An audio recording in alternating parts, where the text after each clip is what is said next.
Good afternoon, ladies and gentlemen. Guile here, and welcome back to the Forged Alliance Forever promotional series. It's custom 6v6 action this afternoon with a selection of your favourite pros and some pros that you probably haven't heard of, but exciting stuff nonetheless, I'm sure you'll agree.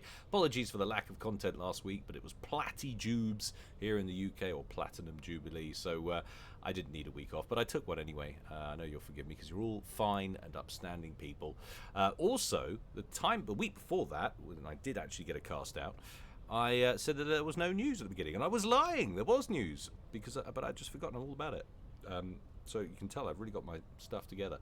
Rowie had got in contact with me to let me know that GOG support is now available. So if you do have the game on GOG, I'm not sure why you wouldn't just have it on Steam. Perhaps you think that Black Mesa's real and the whole Half-Life franchise was just a cover for it to put people off the scent, and you're horrified at the experiments going down in Guatemala. I don't know where that came from, but seriously, I guess probably at some point it was probably cheaper or will be cheaper again on GOG, and if that's the case, you have got it already or you plan to get it on GOG, FAF support is now available, so you can go and play your GOG game and interact with other FAFers here on the FAF client. So that's good news all round there. There was some other news as well, but I'm going to save it for next week. So that'll be exciting. Anyway, on to today's game. As we said, it's going to be custom 6v6. It's going down on a generated map. I'm ready, you guys are ready, and the players are sure as hell ready. So let's go on over to the game zone and see how they're going to get on. Ching. Ka-ching. Instant loading, that's what we'd like to see. Guess where Team 1's going to be? That's right, you guessed it, over here on the left. No surprises there. Team 2 over here on the right. Going first for Team 1 right at the top of the screen, it's Turbo 3 and Ferrari Red going Cyber and Bless him, opening first land. Team member number 2 for Team 1 to his south down here in Baby Pink, it's Pink Fluffy Noob. How very appropriate. Going UEF, opening first land. Down here where the retail property prices are very expensive on the riverfront there, it's Luca opening up with a land factory going Aeon in Baby Blue. Across the river down here on the south side, it's Tursto going UEF in Regal Purple, opening first land. Right on the bottom now, in the bottom left hand corner, first of all, I don't even know what that is. If we have to refer to him today, we'll call him E3, but yeah, otherwise I don't know what I'm supposed to do with that. But he's opening first land and going Aeon in Cyanide Cyan nonetheless. And last but not least, for Team 1 in Dijon Yellow, it's Lynx H3, another Aeon opening first land. Racially speaking, what would that bring us to then for Team 1? It's 3 Aeon, 2 UEF and a Cyber in there for Team 1. Let's check out Team 2 down here at the bottom. First of all, it's Macro Noob going Pontiff White, going first land, second air down there next to the Hydro. Team member number 2 above him in Mellow Yellow, it's, I always struggle with this name, he's popped up once or twice before, Orakomono. There we go, Orakomono. Alright, I have no idea why I didn't say that, but anyway, Orakomono going first land, second air in UEF Mellow Yellow, as we've already said. Next up, we've got FTX Commando in Burgundy Red, another UEF. He's gone first land. Other side of the pond, above him, it's the Wheelie, but you might know him better as Farms or Farm Chalet, going into the water there, just dipping his toes in. Does look like a nice day for a swim. And he's opening first land in Spetsnaz Green. Up at the top of the screen now, team member number 5. He's on the move slightly further in towards the middle. It's Delhi. There he is, another Aeon, and he's gone first land, second air. And last but not least, also on his way out of the main base, it's Trith, another Aeon, this time Combat Green, opening first land and going land all day by the looks of things. Racial split there for Team 2. Looks like it's going to be right down the middle. 3 Aeon, 3 UEF. Game quality at 93%. Perfect balance as far as we're concerned. Not perfect, but it's more than good enough for our purposes. Yes, let's check out our map before things get going. Things start to get juicy. What do we notice on the reclaim side of things? Well, it's quite simple. There's not much of it, Bernard. Really isn't. A couple of big 75 rockers in the center.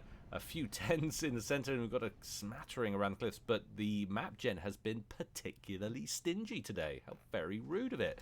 A decent number of mechs points dotted around, so plenty of places they could draw generated eco from, but reclaim is going to be tight until they start massacring each other in large numbers, and we'll look forward to that, of course. where we all headed now. The ACUs gradually making their way towards the middle. Is there anybody who's staying put for Team 1? Doesn't look like it. Looks like everybody's pretty much on the move. Turbo, a little bit slow perhaps, but making his way out as well. How about Team 2? Very much looks like a similar situation. No surprises that everyone's going to use their comm aggressively. This is a high-rated game. Highest-rated players up at the 2,000, the wheelie, or Farmschlet at 2,300. Lowest rated players or player is E3 at 1,600. Then we've got a couple of 1,700s there. Trith and Delhi just above him. 1 kill so far for this inbound bomber. Picks up 3 more kills with that second bomb. So 4 dead engineers so far with this bomber. Can it get another one? Gets another bomb off. Picks off another engineer. However, this Thistle's locked onto him, shoots him down, but he gets another bomb off. So 5 or 6 engineer kills there for that opening bombing run from, who was it? I think it was from Macro Noob. Looked like it was white. I forget so quickly. It's very much a feature of my brain, or lack thereof. And we do have a bomber from Orokomono over here and in the center, harassing some of Luca's forces. Luca dispatches an interceptor, but it's probably not going to save this engineer over here. Poor old Dave, just trying to get that land factory up and running. He wanted to be an artist as well, but it was sent into the military. Already one artist in the family. His parents said no. Plus your charcoal drawings of that cow in the yard. Terrible. Where are we now? So upgrades going down across the board. 4 of them as we speak. Gun damage, gun range, gun damage there for 3 of them. And 1 Tech 2 engineering suite for Turbo, which is progressing pretty nicely. About 40% done there. A couple of floaty, naughties meanwhile from Trith, making their way across the pond and trying their darndest to take down this Hydro. If they succeed, will that really hamper Turbo? Well, considering he's power locked with 144 net, yes it would, but decent response there on the ground from some of his UEF teammates there, those strikers from Pink Fluffy Noob, and a bomber or 2 of his own making should have saved that Hydro, at least for now. It's slowly regenning. It's actually pretty decent hit point regen for that structure, building itself back up all by its lonesome. Auroras wandering their way across the pond. That really does make me wonder whether all race Hydros get some regen, or is it just the Cybran one? Well, that one doesn't. That's 0, unless it only shows up when it's taken some damage. Answers in the comment section below if you know the definitive answer to that. If it's just the Cybran ones that self-repair, it certainly would be racially coherent. It's now, of course, getting some extra reps on from some engineers. Trith still looking to harass from the pond, but he's really not going to get anything done with those bombers lurking overhead. 6 minutes or 6.5 minutes down so far, and there seems to be a confluence emerging of commanders right in the center of the map. Most of the reclaim, such as it was, has been Scoopersund. Do have a little clusters down on the cliff edges down there, but nothing too enormous. That's what she said.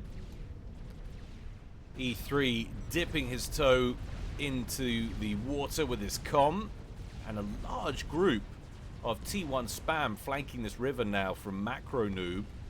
Oh, but what have we got here? A ghetto gunship. Haven't seen one of those in a while. Brought in by FTX Commando, but I think that's probably going to get shot down before he manages to finish the job here. Tursto on about 45% health, but good defensive work from Tursto.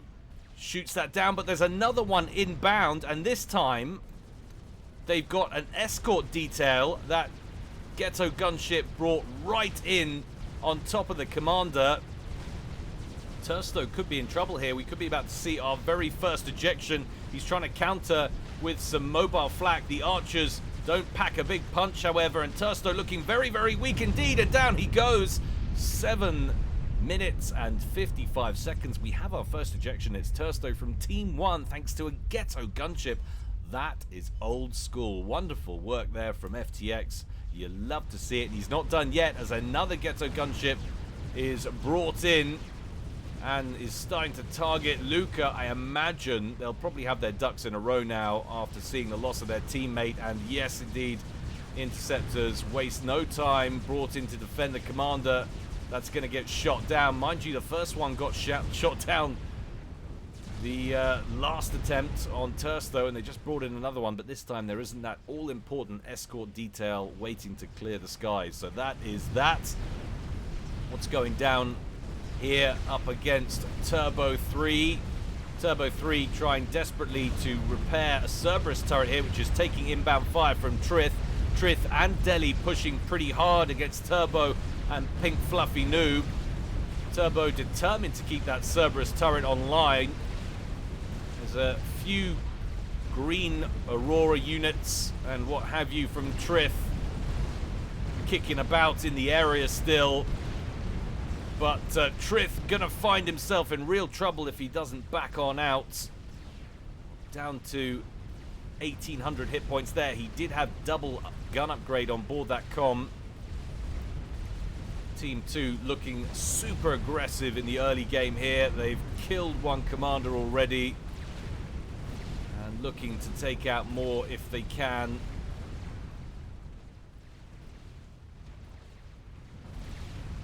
Pink Fluffy Noob fighting back now that Trith has been forced under the water over here. Spam suddenly looks like easy pickings. Trith is gonna duck out of the waves once again and fire some pot shots off at Fluffy, but he's gonna have to back away very, very quickly indeed. Needs to be careful here. Doesn't want to overextend. He's only got 2,000 hit points to play with. This is very, very ballsy play, and I'm not sure it's where I'd be going for if I were he. More and more Cerberus turrets going down all the time as Turbo 3 continues a bit of a point defense creep. That's not a thing. Creep. Pushing further eastwards. Good one, Guile. I'd be upset with myself if I didn't know that that's why half of you are here. Secretly waiting for my mistakes. It's part and parcel of why you love the channel. I'm certain of it. Still just 1,400 hit points. Trith looking very unhealthy right now. And what have we got here? Torpedo bombers lying in wait and some Corsairs as well. Turbo 3 senses blood, knows that that comm was very badly damaged and is waiting to either force him out of the water so he can use those Corsairs to kill him on land, or just get the job done with those torpedo bombers. Fighter screen in place. Inbound torpedo bombers ready to harass. Oh, first volley takes him down to 1,000 hit points. Trith in real difficulty here. Definitely needs some assistance from his teammates. He's got a few interceptors buzzing around here from Delhi. But he's got to be very careful because, as we've already seen, it's not just the torpedo bombers. There are Corsairs kicking about as well. A bunch of them down here. Trith out of the water now. He's going to move back in. Corsairs launch a volley, and that's all they need. Just one target of opportunity. And they were able to take it. 11 minutes and 40 odd seconds. And now it is 1-1 as Trith is ejected from the game. And Delhi has taken a battering. He's on just 600 hit points as the nuclear haze clears, having gone up against Pink Fluffy Noob with that Zepham and that nano repair. Delhi, oh my goodness, it's a twofer for Turbo 3, utilizing those torpedo bombers and finishing off Delhi underwater. Things were looking so very good for Team 2, and suddenly they find themselves down a man just a few moments later. Checking back in on the middle. Orokomono now taking T1 bomber fire, but the wheelie has managed to get up shield coverage. Oh, but another volley of Corsairs from Turbo 3. Orokomono better get inside that shield. Just 2,000 hit points left. Gets hung up for a moment on one of his own tanks, or rather one of the wheelie's tanks, but does make it inside the safety of that shield gen. Wow. Orokomono saying mercies. Where's he spotting those, I wonder? Well, he's obviously been hit by a few of them, I think. It's Luca who's been pumping those out. Worth saying that there's a definite shortage of masculinity in today's game as full share is on. It's their decision. We won't criticize them for it. Oh, another wave of Corsairs come in on Orokomono after that shield is beaten to death. Orokomono down to 1,000 hit points once more. 2 more Corsairs trying to finish the job. Fighters, though, loitering around the area from FTX Commando, preventing those fighter bombers from getting a second pass, but there's 2 more inbound. Can Maverick and Iceman get the job done? They take out the shield gen first of all. Orokomono hanging in there by the skin of his teeth. Absolutely on the edge of my seat with this one. We do have some ground-to-air weaponry here from the wheelie, 1 air cleaner. So it's hard to definitively finish off a commander under these conditions, but a massive wave of T1 bombers, will they get it done? No, they won't. They do manage to finish off the radar. Corsairs come in for another pop, and he's down to 180 hit points. How is he still alive? This is ridiculous. Somehow, Team 2 managing to keep Orokomono in this, and it's a good thing too, because having just lost 2 of their teammates, they would be in a pretty pickle to lose a 3rd in such quick succession, even with the full share conditions on as they are in this. Now he thinks he's safe for long enough to try and get a T2 upgrade off. He's 25% done already, so he might be right on that. Remember, of course, if he completes that, he gets a big old chunk of hit points back. So that will definitely increase his odds of survival. The wheelie helpfully beefing up that construction process with his commander. Look at that. Flying up. Now he's getting straight to work on a personal shield gen. 50% done already. We could have just seen the last opportunity to scalp Orokomono there. Nullified by excellent micro, good coverage from air units, and good defensive structure work from the wheelie, keeping his teammate alive. Pink Fluffy Noob positioning his comm on the other side of that top pond, trying to keep this inbound spam at bay. Lots of floaty, naughty coming in from the wheelie now.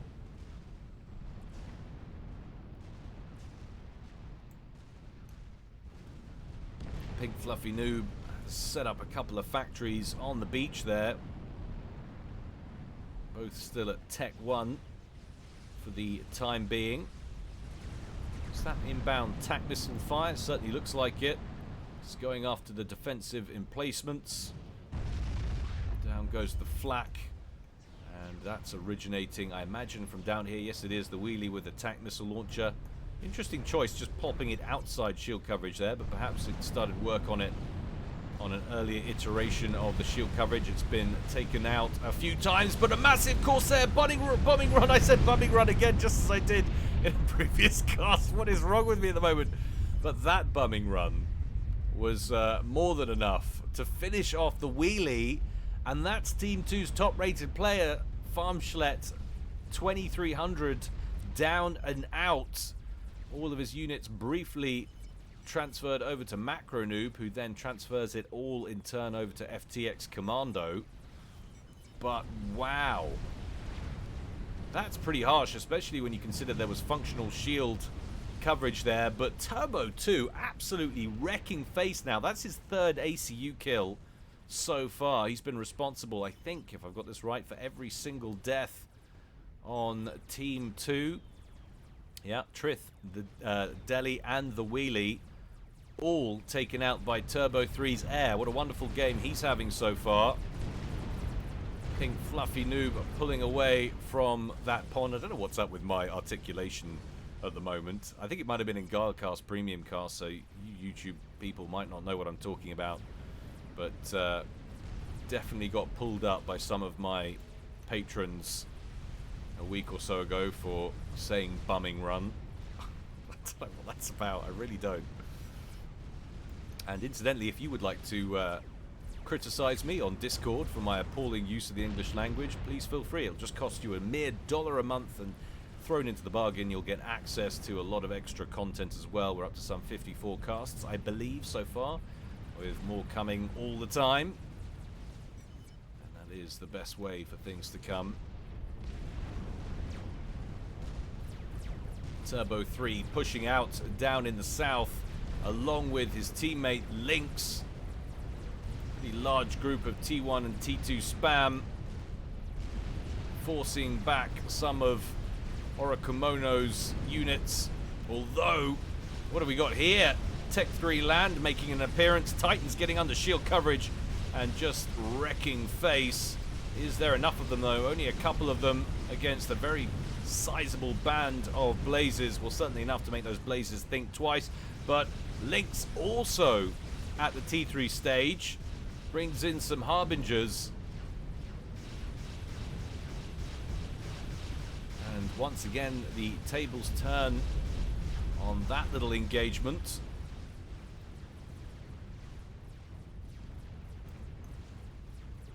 But what have we got here? Restorer spam out from Commando, as we said already, has been the beneficiary of all of these northern bases. And he is pumping out those restorers. That looks like quite a lot already. He's got some 9 restorers and 27 air superiority fighters to give them cover. There's a few air superiority fighters from Lynx in the center, but they're not going to last too long by the looks of things.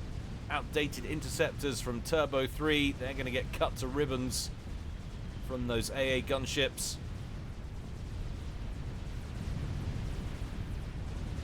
Sky is held for Team 2, and pressure now about to be applied towards Pink Fluffy Noob and Turbo 3. Those gunships set to cause a lot of damage. We've also got some gunships over here, some whalers from Turbo 3, but does Turbo 3 have anti-air defenses, defending his base? That's the question.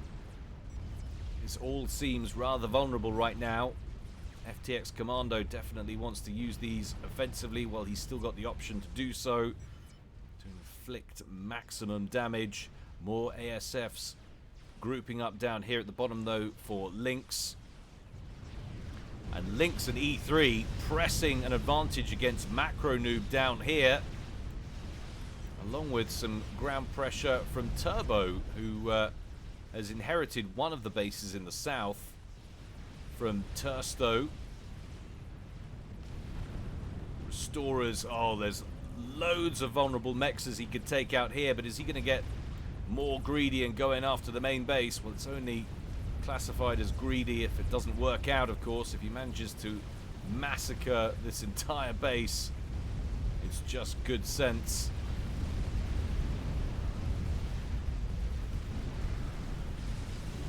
Whalers take off and promptly get shot down for their trouble. And there's complete air dominance up here at the top of the screen. Turbo 3 in major trouble here. His only potential salvation will be the fighters from Lynx. Lynx very busy on the ground though, currently microing his commander on the offensive against the Macro Noob. He does dispatch his fighters, but has he got enough? I don't think he does.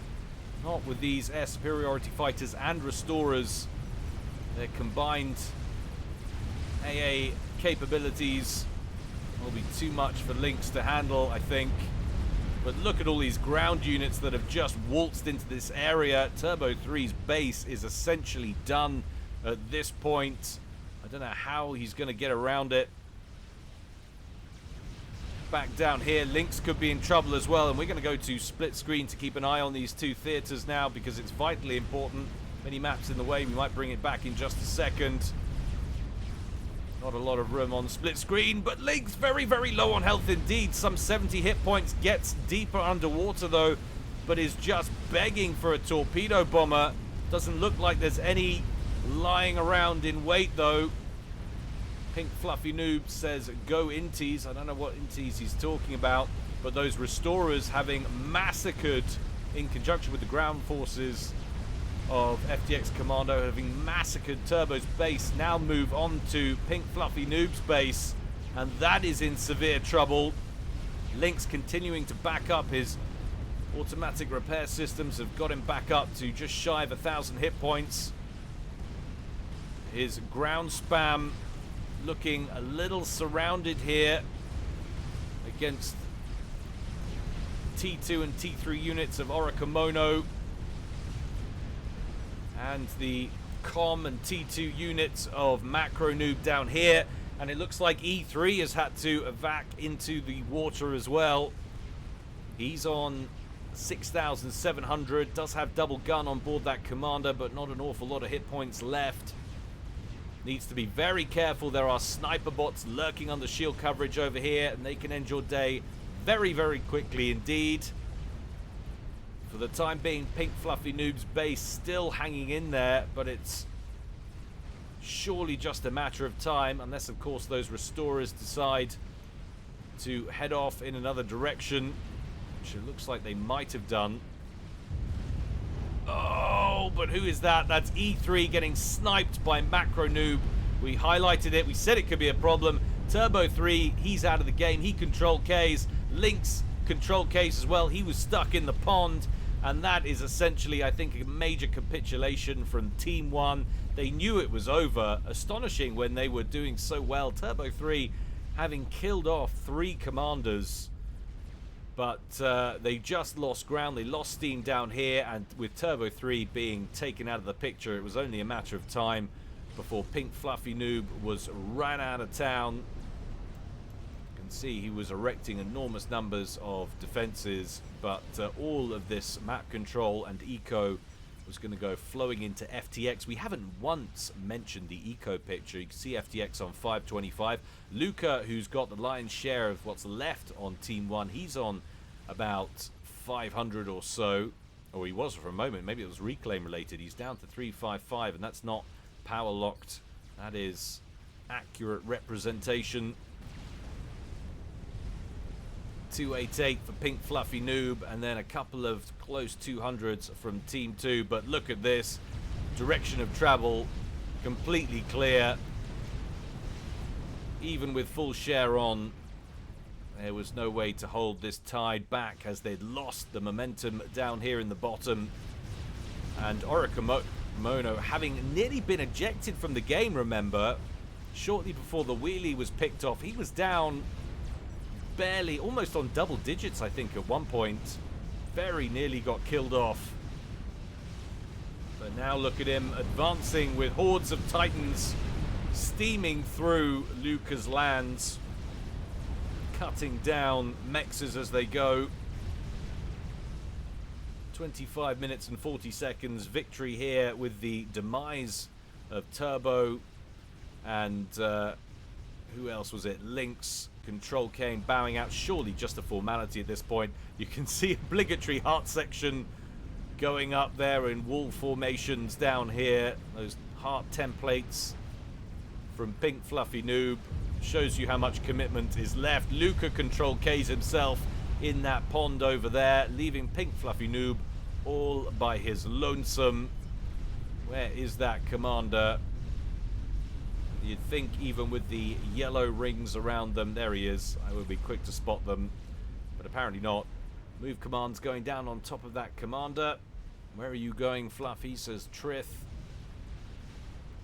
Just begging for a strap bomb rush, or indeed a Tsar to the face. That'll end your day very quickly indeed. As the big shielded beast starts floating its way over towards its destiny. But that bottom base, formerly of Lynx's, about to be history. Chain reaction on the cards here as those reactors go critical. Taking with it all of those T3 air factories. Few things in life more satisfying than a good SOPCOM chain reaction, as long as it's your opponents, of course.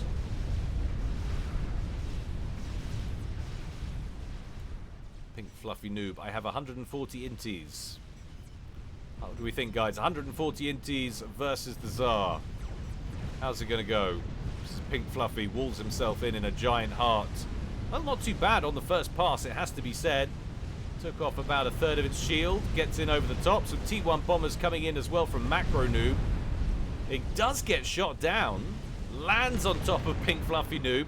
Takes him down to 1,400 hit points, and I think those T1 bombers are going to finish the job. How very humiliating. What a way to go. Boom, baby! 27 and 3/4 minutes for game conclusion in a real to and fro nail biter.